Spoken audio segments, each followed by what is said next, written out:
Hello everyone, welcome to our channel Vedikul. Today we will discuss chapter 3 Synthetic Fibers and Plastics class 8th Science NCERT. So without wasting any time, let's begin. हम क्या कर रहे हैं, हमने chapter के important terms जो topics इस chapter के इम्पॉर्टेंट है फॉर योर एग्ज़ाम उनको देखते हैं. ठीक है, तो हमने 6th और 7th में देखा था, क्लास 6 और 7th में, कि फाइबर्स क्या होते हैं, फैब्रिक क्या होता है, and we have studied about natural fibres, कि नेचुरल फाइबर हमें किससे मिलते हैं, प्लांट से कौन से हैं, एनिमल से कौन से, and we got familiarize with the terms like fibre, yarn, fabric, है ना. तो उसी को आगे चल के हमने देखा था कि आर्टिफिशियल फाइबर्स भी होते हैं. तो आर्टिफिशियल फाइबर्स को हम इस चैप्टर में डिस्कस करने वाले हैं. ठीक है, आर्टिफिशियल फाइबर या फिर मैनमेड फाइबर या फिर synthetic fibres, all are same. ठीक है, सबको मतलब सबकी ये एक ही टर्म है. तो हमने देखा जो फैब्रिक्स हैं वो किससे बने होते हैं, फाइबर से बने होते हैं, और ये किससे मिलते हैं, या तो नेचुरल सोर्स से या फिर आर्टिफिशियल सोर्स से. आर्टिफिशियल सोर्स क्या है, मतलब केमिकल्स से बने, और उनको किसने बनाया, मैन ने बनाया है, ह्यूमन बींग ने बनाया है. नेचुरल क्या है कि नेचुरल जो हमारे एनिमल्स हैं या प्लांट्स है उस वो उनका रिसोर्स है. जैसे हमने देखा था सिल्क से, सिल्क हमें किससे मिल रहा है, सिल्क मोथ से मिल रहा है. वो कुकून नेचुरली स्पिन कर रहा है कैटरपिलर, है ना, इस तरीके से. सो जो सिंथेटिक फाइबर्स हैं on the other hand are made by human beings, that is why these are called synthetic or manmade fibres. It is clear to you कि सिंथेटिक क्या है. ठीक है, नाउ यहाँ पे एक डायग्राम दिया है. ये एक माला है हमारी, जैसे गले में नेकलेस पहनते हैं, इट इज़ अ माला बोल दो या नेकलेस बोल दो. और ये किससे बनी है, बीड्स से बनी है ना, छोटे छोटे छोटे छोटे मोती हैं इसके अंदर कितने सारे. एंड ये एक पेपर क्लिप की डायग्राम दिखाई हुई है साथ में, जो पेपर क्लिप्स को ज्वाइन किया हुआ है. सो इस ये डायग्राम यहाँ क्यों दिखाया है, इससे क्या मिल रहा है हमें, ये हमें बता रहा है कि एक पूरी माला बनाने के लिए बहुत छोटे छोटे यूनिट्स की ज़रूरत पड़ी हमें. तो सिमिलरली एक आर्टिफिशियल फाइबर बनाने के लिए हमें छोटे छोटे यूनिट्स की ज़रूरत पड़ती है, जो स्मॉल यूनिट्स को कंबाइन करके एक लार्ज यूनिट, एक प्रॉपर एक चीज़ जो बन रही है, फाइबर बन रहा है. ठीक है, तो इस स्मॉल उसको क्या बोलेंगे हम, पॉलीमर बोलेंगे. जो एक लास्ट में हमारा small units combine to form a large single unit, जो मतलब ये तो एक एग्जांपल हो गया माला का, कि इसी सिमिलर वे में अगर छोटी छोटी यूनिट्स कंबाइन हुई और उन्होंने एक लार्ज यूनिट बनाई, एक सिंगल यूनिट बन गई, एक सिंगल चीज़ बन गई, और इसको क्या बोला हमने, पॉलीमर बोला. ठीक है, तो जो सिंथेटिक फाइबर्स हैं ये पॉलीमर के बने होते हैं. ओके, और synthetic fibre is also a chain of small units joint together, कि ये छोटे छोटे यूनिट्स जो जॉइंट है उसी के बने होते हैं. Okay, poly means many, poly का मतलब क्या है, मैनी, और मर मतलब पार्ट या यूनिट, तो पॉलीमर. ठीक है, ये टर्म क्लियर हो गया आपको कि पॉलीमर क्या होता है. पॉलीमर कुछ नहीं है, छोटे छोटे यूनिट्स जो हैं एक लार्ज यूनिट को बना रहे हैं, और उसी को हम पॉलीमर बोल रहे हैं. Now polymers occur in nature also. Polymers ये नहीं है कि हमने आर्टिफिशियली ही बनाए हैं, पॉलीमर्स नेचर में भी पॉलीमर है. तो कॉटन एग्जाम्पल है पॉलीमर का, और ये क्या है, इस पॉलीमर कौन से, कॉटन तो हमारा फाइबर है ना. हमने देखा था ना, कॉटन फाइबर हमें कॉटन प्लांट से मिल रहा है, कॉटन बॉल्स से मिल रहा है, तो इट इज़ अ फाइबर. पर ये किस चीज़ से बना है, ये सेलुलोज से बना है. छोटी छोटी सेलुलोज के यूनिट्स ने मिलकर एक सिंगल यूनिट बनाई, और उसको क्या बोला हमने, पॉलीमर बना. ठीक है, तो cellulose is made up of large number of glucose units. उनमें जो छोटी यूनिट है वो किस चीज़ की है, वो ग्लूकोज की है. ठीक है, जो छोटी यूनिट है वो हमारी ग्लूकोज की है. तो आई होप ये क्लियर हो गई होगी आपको टर्म पॉलीमर क्या है, स्मॉल यूनिट्स क्या है, और एक पॉलीमर का एग्जांपल हमने नेचर में देखा, कॉटन. नाउ हम सिंथेटिक फाइबर्स देखते हैं कि टाइप्स ऑफ सिंथेटिक फाइबर्स कौन कौन से. तो फर्स्ट वन इज रेयॉन. यहाँ हमारा मेंशनड है कि जैसे हमने क्लास 7th में देखा था कि चाइना सिल्क जो है सबसे पहले चाइना में डिस्कवर हुई, पर उन्होंने उसको सीक्रेट रखा, पूरी वर्ल्ड को लीक नहीं किया, कि हमने पता चल गया सिल्क कैसे बनानी है. And it was a very fascinating thing, और ये बहुत ब्यूटीफुल टेक्सचर देता था, बहुत अच्छे कपड़े इससे बनाते थे वो लोग. तो पर वो बहुत कॉस्टली थी क्योंकि वो नेचुरल सिल्क थी. तो लोगों ने क्या किया, साइंटिस्ट ने सोचा कि हम इसको आर्टिफिशियली बनाएंगे. ठीक है, तो जब साइंटिस्ट ने उनको ट्राई किया तो they got successful in making rayon. तो रेयॉन हमारी फर्स्ट आर्टिफिशियल सिल्क है. ये प्रॉपरली आर्टिफिशियल नहीं बोलेंगे हम, क्योंकि इसका जो रॉ मटेरियल है वो क्या था, वुड पल्प. जो साइंटिस्ट थे उन्होंने उसको वुड पल्प से बनाया था. ठीक है, so fibre was obtain by chemical treatment of wood pulp. Chemical treatment क्या, नेचुरली नहीं है ये, पर रिसोर्स क्या है हमारा, वुड पल्प है, इसलिए इसको हम प्योर सिंथेटिक फाइबर नहीं बोलते हैं. ठीक है, ये हमारा आर्टिफिशियल सिल्क बोलते हैं बस. The fibre was called rayon और आर्टिफिशियल सिल्क. ठीक है, although rayon is obtain from a natural source, natural source से बना है वो wood pulp, yet it is man made fibre. पर उसको बनाया किसने, मैन ने बनाया, तो it is a man made fibre. ठीक है, it is cheaper than silk and can be woven into silk fibre. ये सस्ता है हमारे नेचुरल सिल्क से, और हम इसको सिल्क फाइबर में कन्वर्ट कर सकते हैं, वीव कर सकते हैं. ओके, और ये रेयन से क्या क्या बनता है, कारपेट बनती है. रेयन के साथ अगर हम कॉटन मिक्स कर देंगे तो कारपेट बन रही है, बेडशीट्स बन रही है. ठीक है, rayon is mixed with cotton to make bedsheets or mixed with wool to make carpets. ठीक है, तो ये आपको पता होना चाहिए कि रेयन के एग्जाम्पल्स क्या हैं. Now next example is nylon. Nylon भी हमारा मैन मेड फाइबर है. ये किससे बना है, ये हमारा कोल वाटर एंड एयर. ठीक है, किस किस से बना है, कोल से बना है, वाटर से बना है एंड एयर से बना है नाइलॉन. ये फर्स्ट फुल्ली सिंथेटिक फाइबर है. इसमें जो आप देख रहे हो ये जो नेचुरल रिसोर्स एक भी यूज़ नहीं हुआ, इसके अंदर सारे के सारे ह्यूमन बींग वाले हैं, मैन मेड है. ठीक है, तो कोल वाटर एंड एयर. ठीक है, तो ये क्या है, फुल्ली सिंथेटिक फाइबर. एग्जाम में आता है कि फर्स्ट आर्टिफिशियल फाइबर कौन सा है, रेयन है, पर फर्स्ट फुल्ली सिंथेटिक फाइबर कौन सा है, नाइलॉन है. ओके, तो नाइलॉन फाइबर क्या है हमारा, स्ट्रॉन्ग है, इलास्टिक है एंड लाइट इन वेट है. It is lustrous. लस्ट्रस क्या होता है, शाइनिंग, कि थोड़ा शाइनी है, ईजी टू वॉश है. इसी वजह से ये बहुत पॉपुलर हुआ क्लोथ्स बनाने के लिए. ठीक है, क्योंकि वॉश इजी हो जाएगा, स्ट्रॉन्ग है, शाइनिंग है, लाइट वेट है, यही सब क्वालिटीज़ तो चाहिए हमें अपने कपड़ों में, है ना.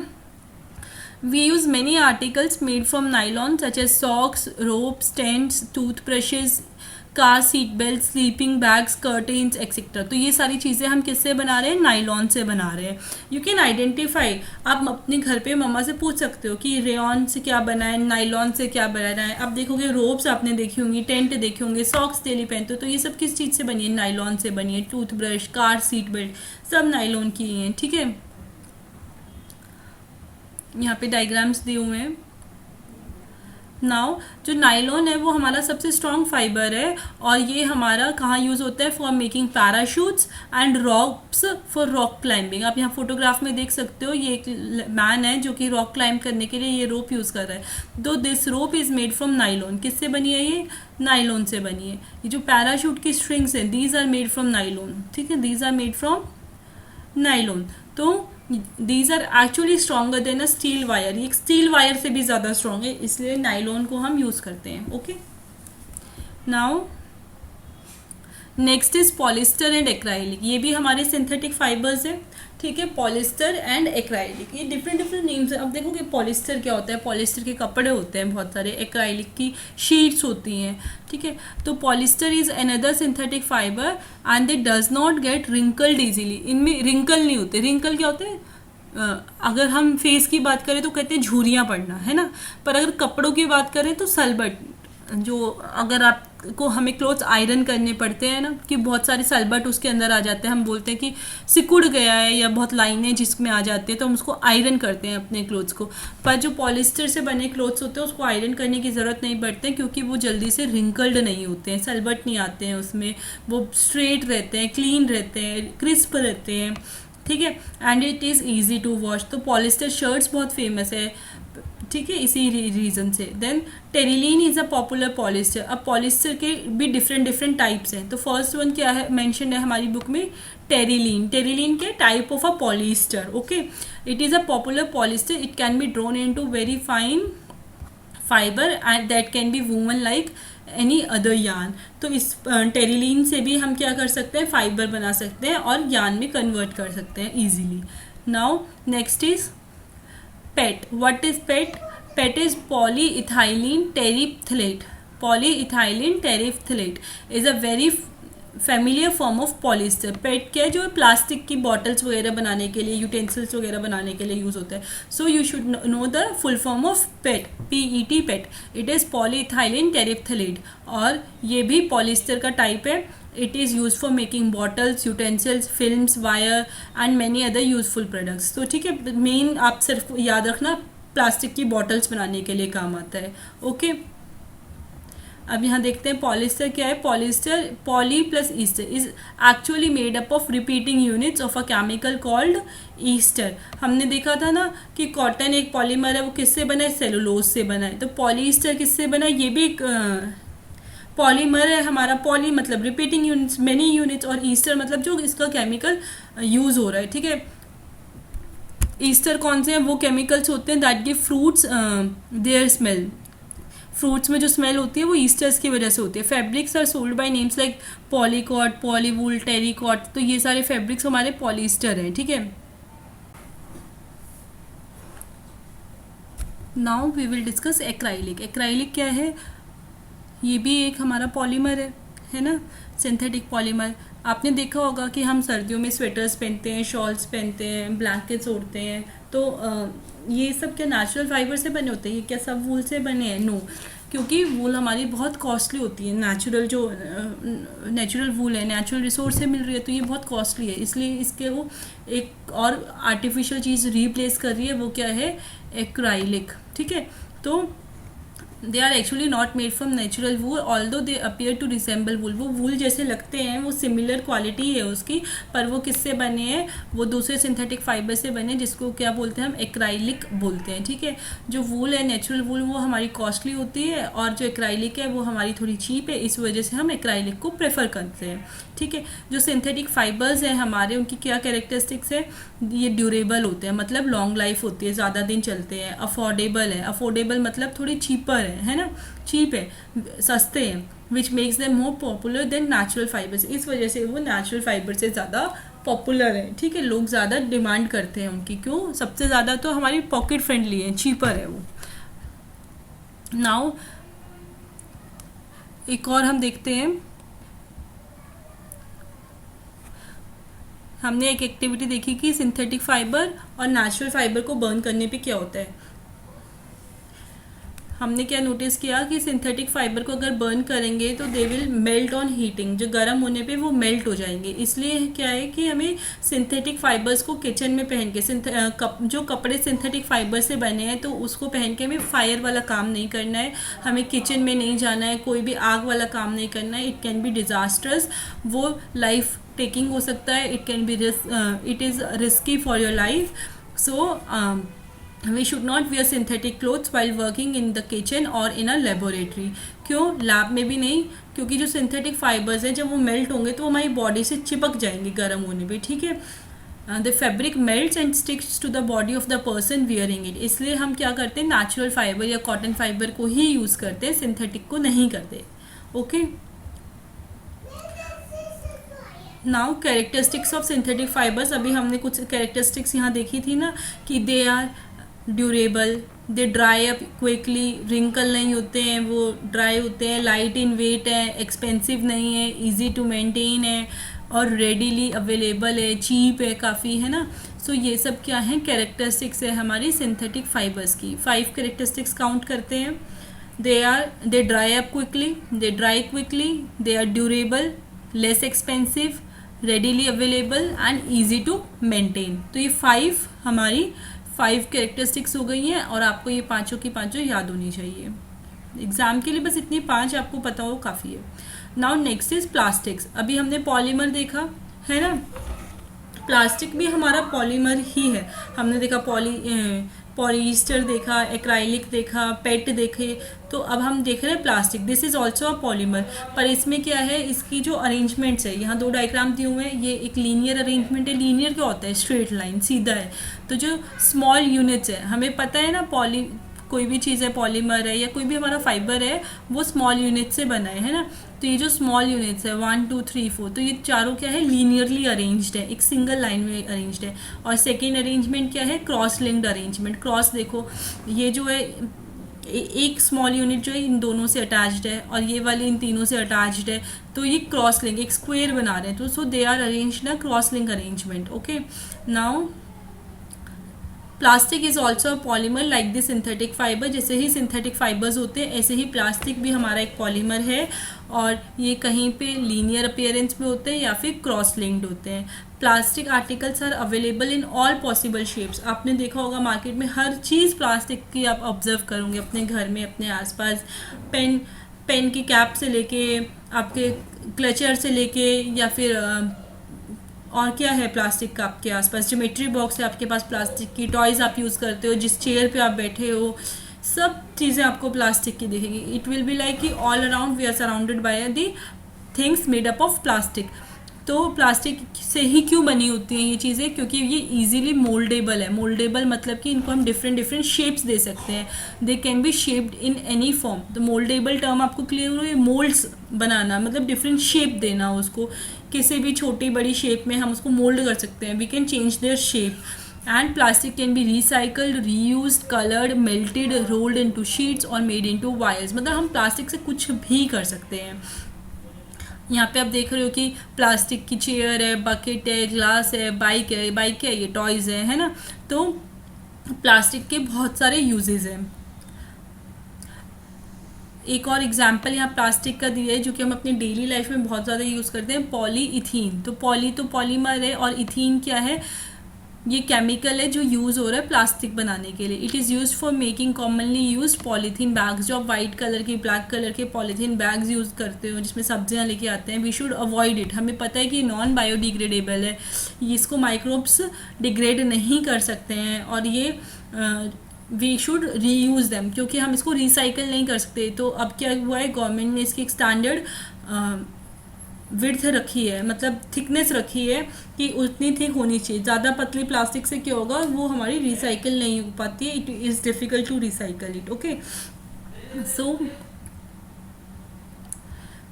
अब डिस्कस करते हैं थर्मोप्लास्टिक और थर्मोसेटिंग प्लास्टिक के बारे में। ये दो टाइप्स की हमारी टू डिफरेंट टाइप्स की प्लास्टिक्स है।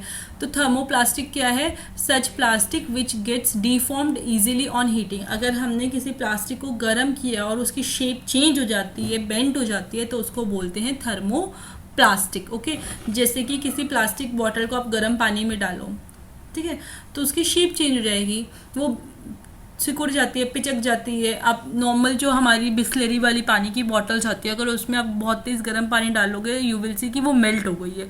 तो वो कौन सी प्लास्टिक से बनी है, थर्मोप्लास्टिक से बनी है, सॉरी, वो किससे बनी है, थर्मोप्लास्टिक से बनी है। इसके एग्जाम्पल्स क्या हैं, पॉलीथीन सिमिलरली जो हमारी नॉर्मल पन्नी जिसको हम बोलते हैं, अगर उसमें आप गर्म पानी डालोगे वो मेल्ट हो जाएगी।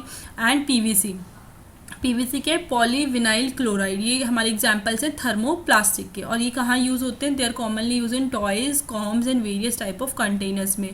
नाउ थर्मोसेटिंग प्लास्टिक हमारी थोड़ी अच्छी वाली प्लास्टिक होती है, which when moulded once, moulded मतलब जब हमने उसको एक बार शेप दे दी है, कोई मान लो एक आपने प्लास्टिक की बॉटल बना दी है, तो which when moulded once can not be softened by heating. अब आपने उसमें गर्म पानी डाला तो वो दोबारा मेल्ट नहीं होगी, उसकी शेप चेंज नहीं होगी, उसको बोलेंगे थर्मोसेटिंग प्लास्टिक, कि वो सेट हो गई है। ठीक है, थर्मोसेटिंग प्लास्टिक कि एक बार शेप देने के बाद हम उसको दोबारा शेप नहीं दे सकते हैं। तो इसके एग्जाम्पल्स क्या है, bakelite and melamine. Okay, bakelite is a poor conductor of heat and electricity. वो पुअर कंडक्टर है, तो हीट में वो मेल्ट नहीं हो रहेगी, ठीक है, इसी वजह से नहीं हो रहा है वो मेल्ट। क्यों, क्योंकि वो पुअर कंडक्टर है हीट का। It is use for making electric switches, जो हमारे वाइट कलर के आप स्विचेस देख रहे होंगे अपने चारों ओर, जो इलेक्ट्रिक स्विचेस हैं वो भी थर्मोसेटिंग प्लास्टिक के होते हैं। क्यों, क्योंकि इलेक्ट्रिसिटी में हीट होती है। अगर थर्मोप्लास्टिक के बनाए हमने तो फायर, आग लगने का डर है, वो मेल्ट हो जाएगा, इसलिए बेकेलाइट के बने होते हैं हमारे इलेक्ट्रिक स्विचेस हैं, हैंडल्स हैं, यूटेंसिल्स हैं, हैंडल्स ऑफ वेरियस यूटेंसिल्स, सब थर्मोसेटिंग प्लास्टिक के बने होते हैं। Melamine is a versatile material, it resist fire. जो मेलामाइन है वो भी फायर रेसिस्ट करता है and tolerate heat better than other plastic. Melamine से जो है वो हीट को टॉलरेट करता है, मतलब बेकेलाइट और melamine both are poor conductor of heat. इसलिए जो सॉस के पैन है, हमारे यूटेंसिल्स के ढक्कन, वो हैंडल्स हैं या फिर स्विचेस हैं, वायर है, ये सब चीज़ें हम थर्मोसेटिंग प्लास्टिक की बनाते हैं, किचन वेयर, फैब्रिक्स। ठीक है, ये यहाँ पे डायग्राम्स हम देख सकते हैं। देखो ये पैन है ना, पैन का हैंडल है, स्विच है, ये सब थर्मोसेटिंग प्लास्टिक का बना है और ये थर्मोप्लास्टिक की है। वायर, अंदर की जो वायर है, क्योंकि उससे हीट पास होनी चाहिए, मतलब करंट पास होना है हमें, वायर जो अंदर की है, पर जो बाहर की वायर है it should not gate melt, तो ये थर्मोप्लास्टिक है, सॉरी थर्मोसेटिंग है। और ये कौन सी है? थर्मोप्लास्टिक है। ये जो बॉक्स है ये हमारा थर्मोप्लास्टिक का बना है। Okay, next is plastics as materials of choice, कि हम प्लास्टिक्स को क्यों यूज़ कर रहे हैं। हम सब जगह देखेंगे तो हमें प्लास्टिक ही प्लास्टिक दिखेगी, ठीक है। तो ऐसा क्यों है? This is because of the light weight. Plastic का जो वेट है वो बहुत लाइट है, लोअर प्राइस बहुत कम है as compare to the natural fibres, है ना। गुड स्ट्रेंथ, स्ट्रॉन्ग होते हैं, टूटते नहीं हैं जल्दी, स्ट्रेंथ अच्छी है, एंड ईजी हैंडलिंग, उनको हैंडल करना भी ईजी है, ठीक है। और एज़ कम्पेयर टू मेटल्स, जो प्लास्टिक्स है are use in cars, aircraft and spacecraft too. जैसे मेटल्स हम यूज़ करते हैं हमारे व्हीकल्स में, ऐसे ही अब प्लास्टिक भी यूज़ होने लगी है और हर जगह प्लास्टिक है। आप कोई भी मटेरियल देख लो, it will be available in plastic, है ना। हमारे शूज़ हैं, टॉयज़ हैं, फर्नीचर है, डेकोरेशन पीसेज है, एवरीथिंग। तो क्या क्या प्रॉपर्टीज़ हैं, हम इतनी ज़्यादा प्लास्टिक क्यों यूज़ कर रहे हैं? Plastic is non reactive. सबसे पहले क्या है कि जो प्लास्टिक है वो नॉन रिएक्टिव है, हमारे फूड मटेरियल्स के साथ प्लास्टिक रिएक्ट नहीं करती है, ठीक है। वो वाटर और एयर के साथ रिएक्ट नहीं करती है। Plastics do not react with water and air, और वो करोड नहीं होती है इस वजह से, कोरोजन मतलब जंग नहीं लगता है उस पर ईजीली। तो हमारा जो खाना है वो सारा प्लास्टिक में पैक होके हमें मिलता है, या फिर हम नॉन रिएक्टिव है। Metals like iron get rusted when left expose to moisture and air. Metals हमारे रस्ट हो जाते हैं, मेटल्स पे जंग लग जाता है, पर प्लास्टिक के नहीं लगता है। या फिर प्लास्टिक्स जो है हमारे खाने के साथ रिएक्ट नहीं करती है। तो जो प्लास्टिक है वो इनर्ट मटेरियल है और वो हर जगह हम उसको यूज़ कर पा रहे हैं इस प्रॉपर्टी की वजह से, ठीक है। Plastic is light, strong and durable. Durable मतलब कि लॉन्ग लाइफ है, ज़्यादा टाइम तक हम उसको यूज़ कर सकते हैं। स्ट्रॉन्ग है और लाइट है, लाइट वेट है, ठीक है। सो ऐसा क्यों है?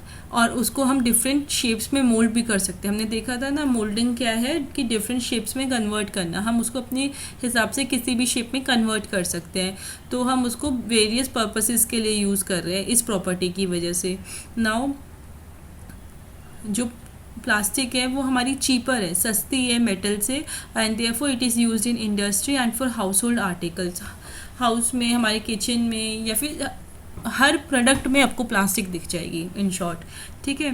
नेक्स्ट इज़ जो प्लास्टिक्स हैं वो हमारी पुअर कंडक्टर है हीट एंड इलेक्ट्रिसिटी की, तो वो हीट नहीं पास होने देती हैं, इसलिए वायर्स जो होती हैं वो प्लास्टिक की कवरिंग होती है उस पर, जिससे कि वो मेल्ट नहीं होती हैं जब उसमें इलेक्ट्रिसिटी ट्रैवल कर रही होती है ना। तो प्लास्टिक जो है वो मेल्ट नहीं होती, इसीलिए जो वायर की आउटर कवरिंग है वो प्लास्टिक की होती है। हमारे जो स्विच बोर्ड्स हैं वो प्लास्टिक के बने होते हैं।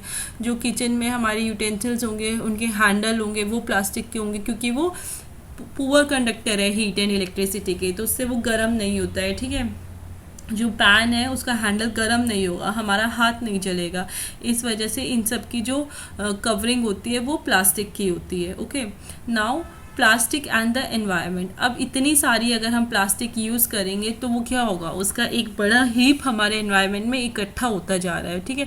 प्लास्टिक वेस्ट जो है वो बहुत ज़्यादा हो रहा है। हमें इसको रोकने के लिए क्या करना चाहिए और हम कैसे मिनिमाइज़ कर सकते हैं ये देखते हैं हम, ठीक है। जो प्लास्टिक है हमारी वो नॉन बायोडिग्रेडेबल है, वी नो दैट। बायोडिग्रेडेबल और नॉन बायोडिग्रेडेबल क्या होता है? बायोडिग्रेडेबल मतलब कि जो भी मटेरियल हमारा डिकम्पोज हो रहा है थ्रू नेचुरल प्रोसेस या बैक्टीरिया की वजह से, ठीक है, मतलब माइक्रो ऑर्गेनिजम्स उसको डिकम्पोज कर पा रहे हैं, उस प्रोसेस को हम बायोडिग्रेडेबल मतलब बायोडिग्रेड बोलते हैं, ठीक है। जो ऑब्जेक्ट्स हमारे नेचुरल प्रोसेस से डिकम्पोज हो रहे हैं उस ऑब्जेक्ट को हम बोलेंगे बायोडिग्रेडेबल, कि ये नेचुरली डिग्रेड हो सकता है, ठीक है। A material which gets decompose through natural processes such as action by bacteria, मतलब बैक्टीरिया के एक्शन से, माइक्रो ऑर्गेनिजम्स की हेल्प से, उसको बायोडिग्रेडेबल बोलेंगे। और जो नेचुरल प्रोसेसेस से डिकम्पोज नहीं होते हैं, जिस पे माइक्रो ऑर्गेनिजम्स एक्ट नहीं कर सकते, उसको हम बोलेंगे non biodegradable. Okay, so plastic is non biodegradable, उसको डिग्रेड होने में बहुत सारे साल लग जाते हैं, तब तक तो हम इतना सारा प्लास्टिक वेस्ट क्रिएट कर देंगे। यहाँ एक टेबल दी हुई है जिसमें टाइप ऑफ वेस्ट बताया और अप्रॉक्सीमेट टाइम उसको डिकम्पोज करने में कितना लगता है, ठीक है।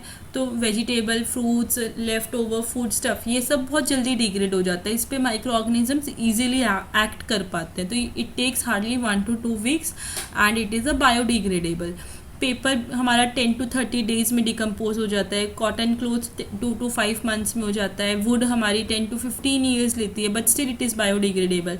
पर जो हमारे प्लास्टिक बैग्स हैं, it takes several years, okay, and it is non biodegradable. So